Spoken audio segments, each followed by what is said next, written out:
مدا شیخان صاحبان چې دی منزله چې کوم جمعات ترز په جمعات کې د جمعات د پوزي دا پړې راوته د غاړې ته دا پړې چې دا راوته چراوته نو سړی چې پیزینو پکې خپن خلی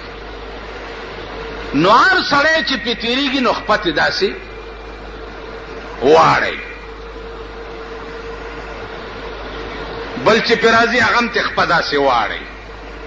بل چې پرازي هغه ته خپدا سي واړی یوم داسې نه کوي چې د پوزي سر تلاړ شي او دا پړې لګرا کاږي چې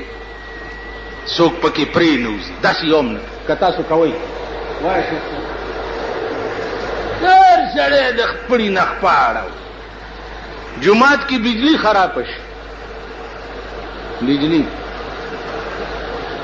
اوه بجلی نشتا ها کېړای بټک وي بل بجلی نشتا سر نه خراب ده روان بشي بجلی نشتا پکبر ګړون شي چې بجلی نشتا خو چا بجلو والا تورشا چا پسې منډه وا سوک ولا را ولا ټکی ککن کدا بجلی ستا په کور کې خراب وي او خزه دې بے پکی ناشتي دغه څه چل کې ټینګ بشي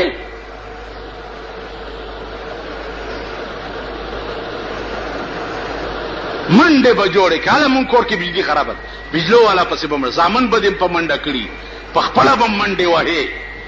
بجلی خراب ده بجلی خراب ده راشي بورډ وګورئ فیوز وګورئ پلانې وګورئ ډنګلې وګورئ تا شیخی او مولاتو ته صرف په خدای ټیپر خرڅې چې ز جمعات لمانځل رالم ها تو زیبم در تبل غړی او زیبم در تبل سنډیو جاروبم در تبل و یو لوټي بم در تبل چایخي چې دا ډاکخانه په اوچاوا او بته بسره فراشي او بدرېږي کارغه غونډه ټونګي بوه او بس بار بلار شي کوړتا دغه لپاره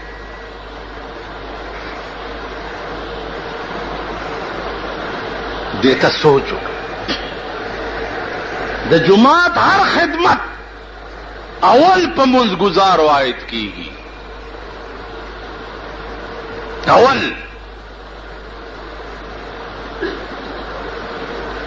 دا د خدای کور دی کته د خدای د کور پروا او نه ساتي د خدای کور کې یو شی وران دی او ته په غوږ نه راپې ستا کور به ورانیږي ستا به بیړی تبا کیږي دا منځونه به په قیامت کې په دامه خدای درولي او د سپي غوندې به د جهنم ته روان کی دې ته سوچ کوئ ته د خپل کور آبادولو د پاره څومره کوشش کې او دور دوب کې او د خدای کور روانېږي او تا سره فکر قدر نه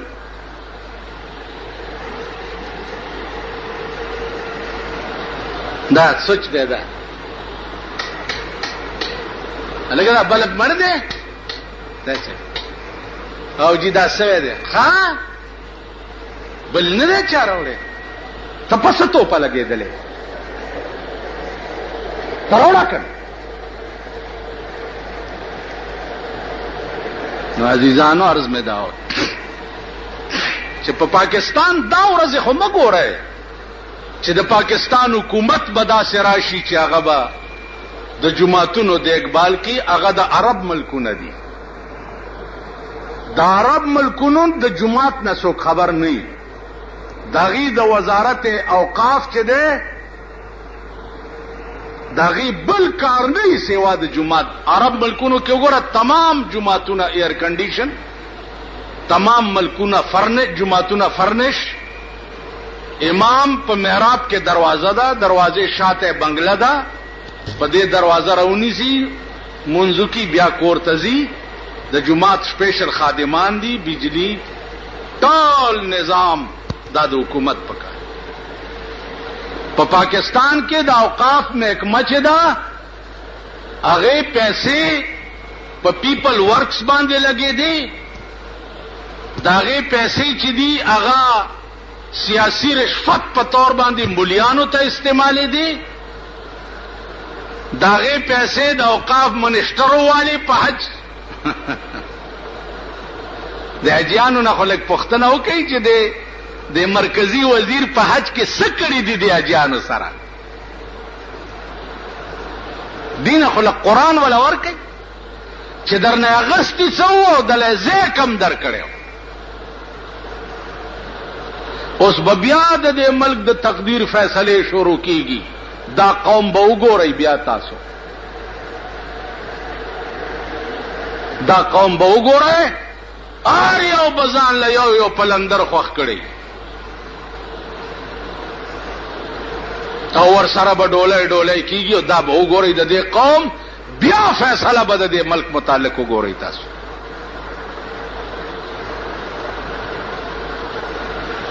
نو د ملک اوقاف هو عددی قماشت. هغه جماعت په وقف کې نه علي چې په کم جماعت خرج وی او آمدنی نه، چې د کم جماعت 10,000 روپۍ میاشت آمدنی او 2,000 ته خرچي او 8,000 دوی لپاتې کیږي.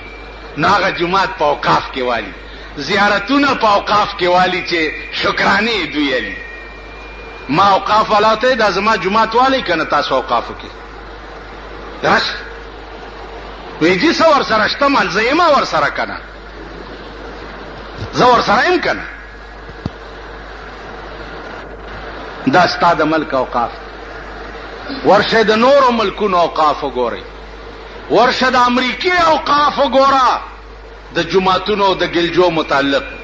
ورشه د لندن اوقاف وګورئ د جماعتونو د ګلجو متعلق، ورشه روس وګورئ، روس وګورئ په خرطنګ او سمرقند او بدخشان د روس علاقې دي، داغي اوقاف وګورئ د جماعتونو داغي د معبدونو متعلق. ورشه په هندستان کې وګورئ د جماعتونو اوقاف. دیوبند غونډه مدرسه فلال په هندستان کې دا سن 84 کې چې زتلم او نیم سو طالبان په دوره حدیث کې او 3.5 طالبان په ټوله مدرسه کې په هندستان کې. بیا په هندستان کې د جماعتونو حال وګوره. هندو حکومت د جماعتونو د اقبال کوي، دلته مسلمان حکومت جماعتونه ورانه. نو عزیزانو حکومت نه خدا توقع مکوئ، راتلون کې حکومت هم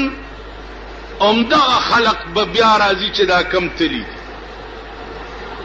عمده خبره یقین وګڼئ. 14 دا رحمان بابا خبره ده ماته چاوي چې څنګه چل کې ماوی کا ہر سوئی دل بری و دل جوئی کا ہر سوئی دل بری و دل جوئی کا در رحمان پتر کو حس اعتبار نشی. پدې قوم زما اعتبار نشي،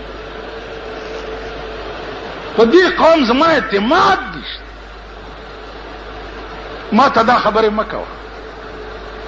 ما ته دا معلوم دي د 40 کال ازمایل قوم دی، 40 کال اوس تیر شوی بار سیر شي.